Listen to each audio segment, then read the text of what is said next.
Great morning everyone. Yummy diet butter chicken రీసెంట్గా మనం చేసిన హెల్దీ కుకింగ్ అవేర్నెస్ సెషన్లో హిట్ అయిన వన్ మోర్ రెసిపీ. చాలామంది అడిగారు ప్రాసెసింగ్ ఒకసారి క్లియర్గా చెప్పమని, దానికోసం మళ్ళీ చేసి చూపిస్తున్నాను అనమాట.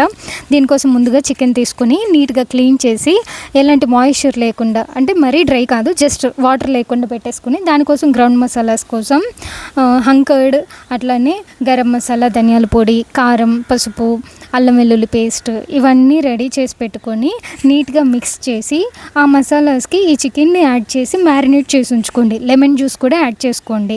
రిమైనింగ్ కుకింగ్ కోసం బటర్, అలాగే ఉల్లిపాయలు, కొంచెం గార్లిక్, కొంచెం టమాటో, పచ్చిమిర్చి. ఇప్పుడు మ్యారినేట్ చేసి ఉంచుకునే చికెన్ని నేను ఫ్రిడ్జ్లో పెట్టాను, సో దట్ ఇంకా బాగా మ్యారినేట్ అవుతుంది అని చెప్పేసి అది మొత్తం తీసి రెడీ ఉంచుకున్నాను.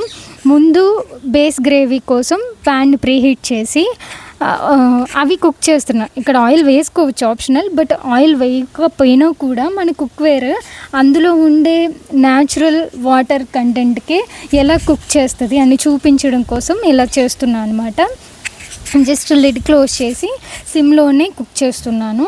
ఆక్టి టెంపరేచర్కి రాగానే మీకు చూపిస్తాను. ఈ స్పిన్ అవుతుంది అనమాట పైన లిడ్, చూడండి ఇలా. సో దట్ ఇక్కడ మనం సిమ్లో పెట్టేసుకున్నా కూడా రిమైనింగ్ పార్ట్ మొత్తం కూడా కుక్ అయిపోతుంది ఆ వెజిటేబుల్స్. ఒకసారి చూపిస్తా ఆక్టి టెంపరేచర్ దగ్గరకు వచ్చాక ఈ వెజ్జెస్ ఎలా ఉంటాయి అనేసి. చూసారు కదా, ఇలా ఆల్మోస్ట్ కుక్ అయిపోయింది. ఆ లైట్గా ఏదైనా కుక్ అవ్వని పార్ట్ ఉన్నా కూడా మనం లిడ్ క్లోజ్ చేసి అంతే ఉంచితే ఆ వేడికి మిగతాది కూడా మగ్గిపోతుంది. సో ఒకసారి అలా కలిపేస్తున్నాను. ఆ కింద అలా స్టిక్కీ ఉన్నా దట్స్ ఓకే, ఏం కాదు, తర్వాత కలిసిపోతుంది వెజిటేబుల్స్దే కాబట్టి. ఇలా పెట్టేసి తీసేస్తున్నాను. ఇంకొకసారి స్టీమ్ వచ్చాక మళ్ళీ ఆక్టి టెంపరేచర్ వచ్చాక నేనేం చేస్తున్నాను అంటే ఇవన్నీ కుక్ అయిపోయాయి అని చెప్పి ఎన్ష్యూర్ చేసుకున్నాక చూడండి, ఇప్పుడు ఆనియన్స్ కూడా ట్రాన్స్పరెంట్ వచ్చేసాయి కదా, సో దట్ అవి కుక్ అయిపోయాయి అని అర్థం.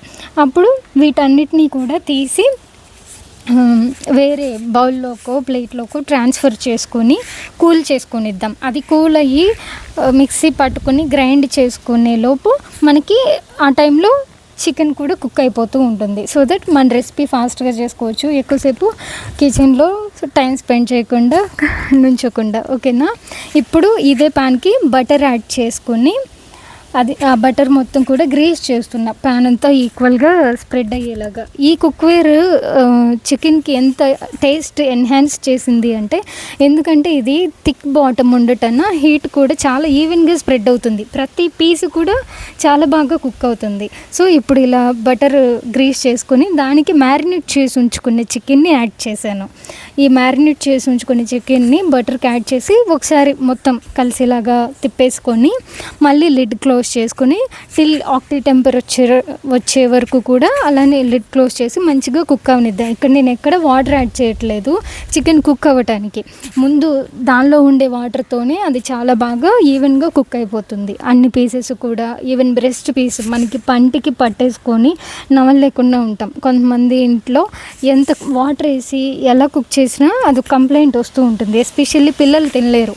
అలా తినలేకుండా కుక్ చేసుకునే కంటే ఒక్కసారి ఇన్వెస్ట్ చేసి తీసుకోండి. 30 years ఆఫ్ వారంటీతో మనకి వీనిలో ఎంత టేస్టీగా కుక్ చేసుకోవచ్చు, హెల్తీగా కూడా కుక్ చేసుకోవచ్చు, మీరే ఎక్స్పీరియన్స్ చేయొచ్చు. ఆ నాన్ వెజ్ టేస్ట్ కానీ ఈవెన్ వెజిటేరియన్స్కైనా కూడా natural colour and taste enhancement చాలా బాగుంటుంది, వైటమిన్ లాక్ అవుతాయి కాబట్టి. ఇలా ఆక్టి టెంపరేచర్కి వచ్చాక అలా ఉంటుంది. నేను సిమ్ పెడుతున్నా, బట్ ఇంకొంచెం సేపు కుక్ అవనిస్తున్నా. ఆ వాటర్ కూడా కంప్లీట్గా కుక్ అయిపోయే వరకు, మొత్తం వాటర్ మొత్తం ఎవాపరేట్ అయిపోయి కుక్ అయ్యే వరకు కూడా చికెన్ని నీట్గా కుక్ అవనిస్తున్నా. చూడండి, ఇప్పుడు వాటర్ మొత్తం అయిపోయాయి, ఓన్లీ అది లైట్గా ఫ్రై అవుతాయి. ఇంకా కొంతమంది ఇంకా క్రిస్పీ కావాలంటే ఇంకొంచెం కూడా కుక్ చేసుకోవచ్చు, బట్ ఓకే, నాకు బాగానే రోస్టెడ్ టేస్ట్ వచ్చేలాగా నేను కుక్ చేశాను. సో వీటన్నిటిని ఇప్పుడు ఇంకొక బౌల్లోకి ట్రాన్స్ఫర్ చేసుకుంటున్నాను. ఆల్రెడీ మ్యారినేట్ చేసి ఉంచుకున్నదే కాబట్టి నేను మ్యారినేట్ చేసేటప్పుడే లైట్గా సాల్ట్ వేసాను. ద రిమైనింగ్ గ్రేవీలో వేసుకుంటూ ఉన్నాను.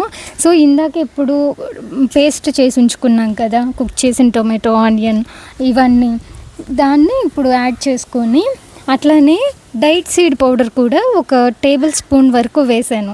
మామూలుగా అయితే క్యాష్యూ నట్స్ వేస్తాం కదా థిక్ గ్రేవీ రావటం కోసం, మనకి డైట్ సీడ్ పౌడర్ వేసాను. సో దట్ ఇది diet friendly and more nutrition rich కూడా అవుతుంది. ఓకేనా, మీకు ఇష్టం ఉంటే ఇక్కడ ఈ గ్రేవీని థిక్నెస్ పెంచడానికి లేదా వాల్యూమ్ చేయడానికి వాటర్ బదులుగా కొబ్బరి పాలు కూడా యాడ్ చేసుకోవచ్చు. లైట్గా సాల్ట్ వేసాను ఓన్లీ ఈ గ్రేవీ వరకు. వై బికాస్ చికెన్కి కావాల్సిన స్పైసెస్ అన్నీ మ్యారినేట్ చేసేటప్పుడే వేసేసాను. సో ఒకసారి దీన్ని బాగా కుక్ అవనిద్దాము. అది వన్స్ గ్రేవీ రెడీ అయిపోయాక మనం కుక్ చేసుకునే చికెన్ని యాడ్ చేసుకోవచ్చు. మళ్ళీ ఆక్టి టెంపరేచర్ వచ్చింది చూసారా, ఇదేదో స్పిన్నింగ్ వీల్ గేమ్ లాగా ఉంది కదా కుక్ చేస్తుంటే. ఇలా సరదాగా ఫన్నీగానే మనకి నచ్చిన వంటలు మరింత టేస్టీగా హెల్తీగా కుక్ చేసేసుకోవచ్చు అన్నమాట.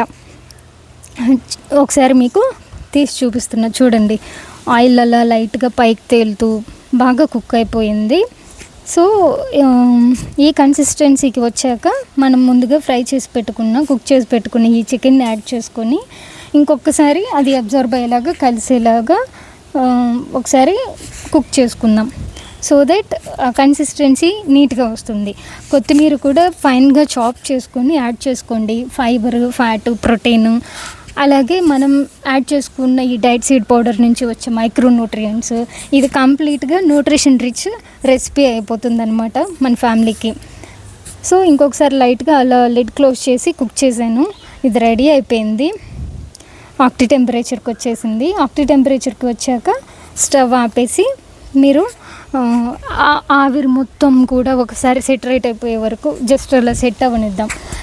వెంటనే వేడి మీద తీసే కంటే కొంచెం సేపు అలా వదిలేయటన్నా బెటర్ అవుతుంది. ఇలాగ నేను